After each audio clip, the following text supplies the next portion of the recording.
Je ferai de la lutte contre la corruption un combat de tous les instants et de tous les jours.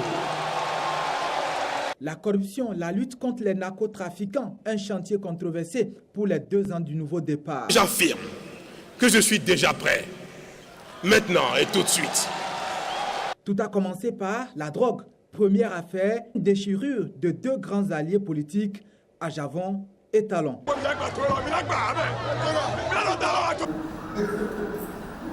Il paraît qu'il y a un petit douanier qui a dit que ça fait Ajavon tombé sous la bannière de la lutte contre le trafic de drogue, l'annonce d'une longue traque qui va faire trembler plusieurs grands noms. D'abord, Segup Gates, un grand bourbier financier qui aura mis sur le banc des accusés 22 grandes figures du pays, dont 7 seront écrouées. Un moins perçu de près de 1,6 milliard de francs CFA dû à la minoration des frais d'enlèvement par défaut de respect de la valeur minimale en douane fixée pour les véhicules d'occasion en transit. Dans l'ombre des dossiers qui font grand bruit, d'autres têtes vont tomber dans le silence. C'est le cas de cette figure emblématique du syndicalisme du transport, Abdoulaye Ibrahim.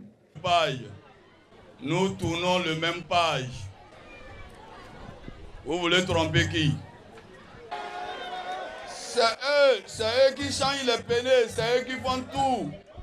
Les DG, les ministres, etc. Le directeur général de la SONEB, David Babalola, aussi tombé sous le coup de la traque anticorruption. Comme lui, le syndicaliste Laurent Métonyon y a laissé sa liberté. Je suis le secrétaire de la FESINTRA Finance.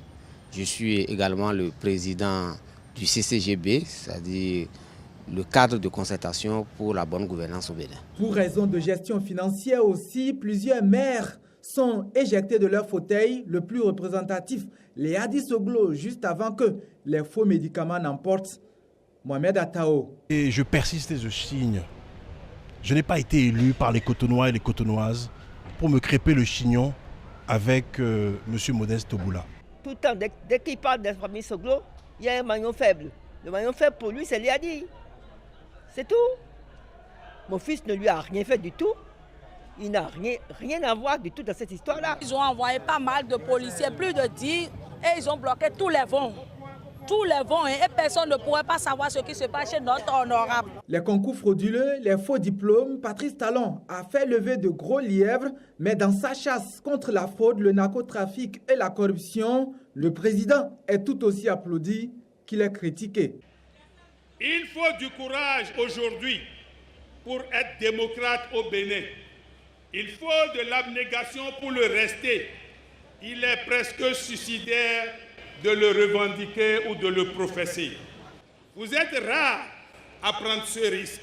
Ils n'ont qu'à dire que c'est une lutte sélective, mais moi je vous dis, lutte sélective ou non, il faut que nous commencions quand même la lutte contre la corruption pratiquement quelque part. Des gouttes contre la corruption, mais plusieurs interrogations subsistent. Les soutiens de Patrice Talon et ses opposants semblent ne pas être lorgnés par les mêmes juges. Preuve, Dienotin et ses pairs du bloc opposé sont sur la sellette.